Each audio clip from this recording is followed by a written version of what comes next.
La fin des matchs allés, la 13e journée de top 14 du côté de Mayol et ce Toulon-La Rochelle qui démarre fort pour cette équipe rochelaise avec cette faute grossière de Facundo Issa sur la première action du match. C'est donc Teddy Ribaren qui ouvre le score dans ce match. La Rochelle 3, Toulon 0. Les Rochelais, bien dans leur rencontre, qui vont obtenir une nouvelle pénalité seulement quelques minutes plus tard. Teddy Ribaren, cette fois-ci face au poteau, ne manque pas la cible et double la mise, 6-0 en faveur de La Rochelle. Après 11 minutes de jeu, les Toulonnais essayent de repartir à la main depuis leur camp. Un point de fixation de Gigashvili, un jeu au pied de Sazel qui est contré par Teddy Ribaren. Le ballon est récupéré et fini entre les perches. Le demi-mêlée Rochelais se fait plaisir et donne 11 points d'avance à son équipe après 11 minutes de jeu. Sur ce ralenti, Jérémy Sazel, positionné à l'ouverture ce soir, est en difficulté pour la plus grande joie du petit demi de mêlée.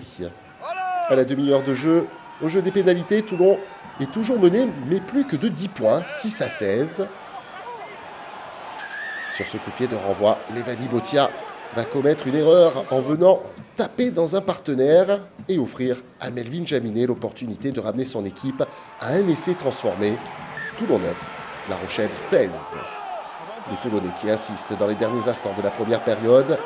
Un nouveau bras levé pour M. Rédal. Une action qui part sur les extérieurs. Mais une dernière passe de Waisea qui finira en tribune. On revient donc à la pénalité.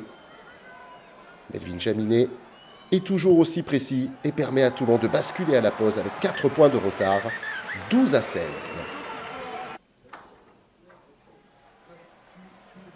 En deuxième période, il faut un petit peu plus de 9 minutes à cette équipe toulonnaise pour trouver des solutions au large avec Esteban Abadi qui trouve le relais de Payawa. Payawa qui, après contact, donne le dernier ballon à Ben White, son demi de mêlée, pour le premier essai toulonnais de cette rencontre. L'essai qui permet au RCT de repasser devant au tableau d'affichage. On revoit cette action en l'encours. Et surtout le très bon travail d'Esteban Abadi en percussion et dans la qualité de sa passe derrière. Payawa, lui aussi efficace après contact. Et Ben White qui s'arrache pour venir inscrire un essai qui donne l'avantage aux Toulonnais. Toulon qui mène même 22-16 à 13 minutes de la fin. Mais La Rochelle réagit. Dilinitz passe la ligne et pense inscrire un essai. Finalement, il y avait un avantage de l'autre côté et Sénémasio Tolofua reçoit un carton jaune. C'est donc un essai de pénalité qui permet à La Rochelle de reprendre l'avantage 23-22. Mais il reste une ultime action et les Toulonnais vont avoir un avantage en cours pour pourquoi pas aller faire la différence. On va quand même essayer d'aller sur le côté, mais tout le monde a bien compris que c'est au bout du pied de Melvin Jaminet que la différence peut se faire. Le dernier coup de pied est le bon, sans trembler, sans hésiter. Melvin Jaminet donne la victoire à son équipe à l'arraché, 25-23. Toulon était mené de 13 points, mais n'en laissera qu'un, celui du bonus défensif à cette équipe rochelaise.